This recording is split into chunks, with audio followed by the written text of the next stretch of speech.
Assalamualaikum warahmatullahi wabarakatuh. Perkenalkan, nama saya Andi Muhammad Finur dari kelas A21 NIM 21002. Asal kampus saya itu Akademi Farmasi Masih Makassar. Saya jelaskan sedikit tentang biokimia. Apa itu biokimia? Biokimia merupakan suatu ilmu yang mempelajari proses reaksi kimia yang terjadi dalam zat hidup.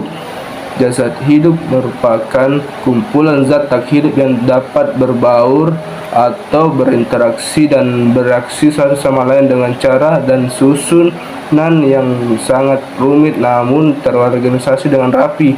Adapun tujuannya yaitu sifat zat kimia yang pertama dalam zat hidup dan senyawa yang diproduksinya. Yang kedua, fungsi dan transformasi zat kimia tersebut. Yang ketiga, bagaimana proses transportasi yang terjadi dalam kehidupan.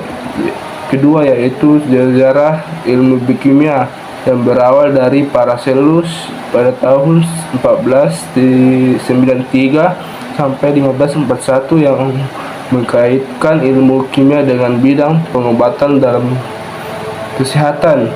Yang kedua yaitu Dalton pada tahun 1804 mulai mengembangkan era baru dalam bidang kimia analisis kuantitatif sehingga ahli kimia mengenal senyawa kimia yang terdapat dalam jasad hidup, sintesis dan degradasi senyawa kimia tersebut.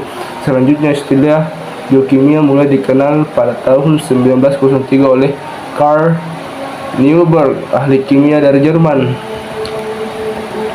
Adapun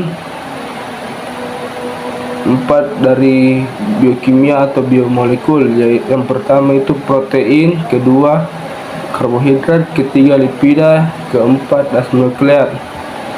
Komposisi sel hidup, yang pertama itu 70 sampai 90% air atau H2O. Yang kedua itu tersusun atas senyawa kimia yang disebut biomolekul, terdiri dari 4 grup monomer utama. Yang pertama itu gula.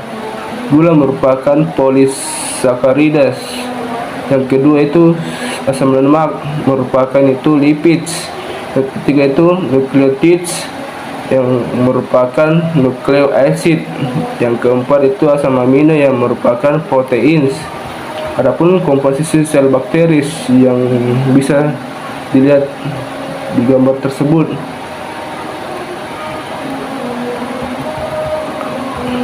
Fungsi biomolekul dalam sel, yang pertama itu protein berfungsi sebagai enzim karena dapat mengkatalisis reaksi biokimiawi dalam sel atau biokatalis. Yang kedua itu ada transport bahan makanan dan oksigen hemoglobin. Yang ketiga itu sebagai antibodi pertahanan tubuh. Yang keempat itu sebagai hormon atau hormon peptida, insulin dan glukagon. Yang kelima itu pembawa informasi antar sel, komunikasi antar sel dan inti sel. Yang keenam itu sebagai penyimpanan energi. Yang kelima, tujuh itu media perambatan impuls saraf.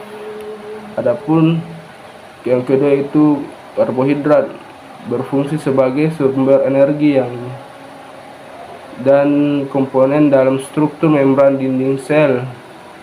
Ketiga, lemak, berfungsi sebagai struktur membran sel. Selanjutnya sebagai sumber energi dan sebagai hormon atau hormon steroid, testosteron dan progesteron. Inilah adalah bagian sel. Ada merupakan membran Golgi, butiran lemak, ribosom, membran sel, endoplasmik, mitokondria, retikulum, lisosom, intri, membran inti, endoplasmik, retikulum, ribosom bebas, pori inti, plasma inti, sitoplasma, nukleotida dan asam nukleat. Adapun strukturnya bisa dilihat di bawah. Adapun pasangan basa N membentuk ganda heliks pada DNA dan tidak pada RNA. DNA inilah dia gambarnya, dan RNA inilah dia gambarnya. Karbohidrat CnH2ON merupakan senyawa makromolekul yang banyak ditemukan pada tanaman, pati dan selulosa, dan hewan, glikogen dan kitin, senyawa polihidroksida aldehid dan polihidroksiketon. Adapun karbohidrat pada tanaman pati, bentuk utama penyimpanan KH yang digunakan sebagai sumber NCO2 tambah NH2O UV CH2ON tambah NO2. Selulosa komponen utama pada struktur tanaman yaitu kayu 50%, daun kering 20%, kapas 90%.